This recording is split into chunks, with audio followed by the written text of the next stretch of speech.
Weereens liaseer ons is besig met Afrikaans se spelling igloo. Einstein neem sy posisie in.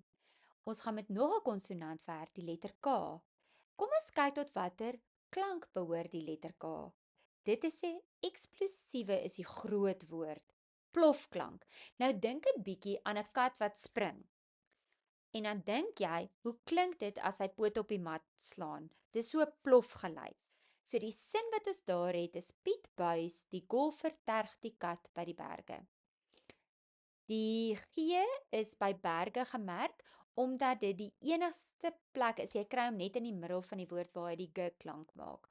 So dit is hoekom dit nie die begin van die woord is nie. Maar jy kan sien kat is deel van daardie rympie en daarom is die K 'n plofklank. So speel leer ons dat die letter K 'n plofklank of 'n eksplosiewe konsonantklank is. Sing die alfabet liedjie deur en daarna vind jy die letter K. Bou dit op die bord. Die letter K se muurkaart dui aan dit het net een klank. Die K in Afrikaans en Engels is presies dieselfde klank, maar die klankdeeltjies verskil omdat ons nie dieselfde assosiasie prentjie kan gebruik nie, want die kite in Engels is 'n vleer in Afrikaans.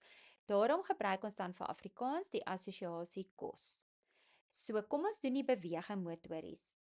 Die letter K sê k vir kos. Maak of jy 'n happie hap, asof jy eet. Die letter K sê k. Bou nou die k klank bo die letter K. Kom ons bou die woord kas. Almal klap saam. K, A, S, K, A, S. Goed, wat is die eerste klank wat ons hoor? K. Almal bou dit onafhanklik want ons het nou die K behandel. Die tweede klank is A. Ons het hom reeds behandel. Kan julle onthou? Ja, dis die eerste klank van die eerste letter van die alfabet, A.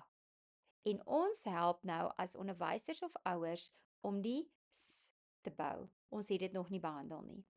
Skakel nou die klanke om na geskrewe letters. K, A en ons help met S. Ons kan ook reeds aandui dat dit 'n geslote deur is omdat die woord op 'n groen letter eindig.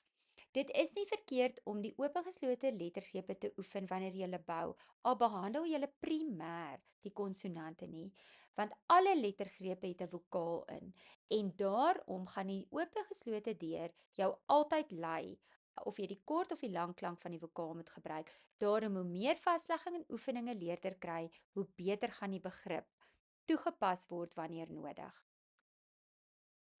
Goed, nou gaan ons 'n woord lees. Ons skryf die woord op die bord, leerders kopieer.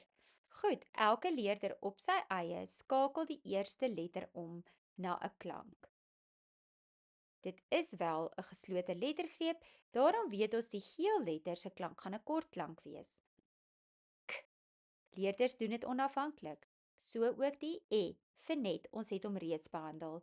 En dan help ons hulle met die N vir neus. Goed. Daar is jou woord. Kom ons klap saam. K, E, N, voeg saam. Ken. Die letter K sê k. Maak asof jy iets eet vir kos en jy moet die letter K kan herken in woorde, die leeskaart kan lees en ook die lettervorming en sleutelbord-oefening korrek kan uitvoer. Let net op na die lettervorming van die K in die aktiwiteitsboek. Dit is die font waarin die rekenaar dit vir ons uitdruk. Ons in die skool skryf baie keer nie die K op daardie metode nie. Ons maak net, almal sal verstaan, 'n krokodilbekkie wat soos 'n kleiner asteken is. As dit is hoe julle dit in die skool gedoen het, dan kan jy aangaan en gebruik dan die blanko bladsy wat ingesluit is. Dan skryf jy die K op daardie manier.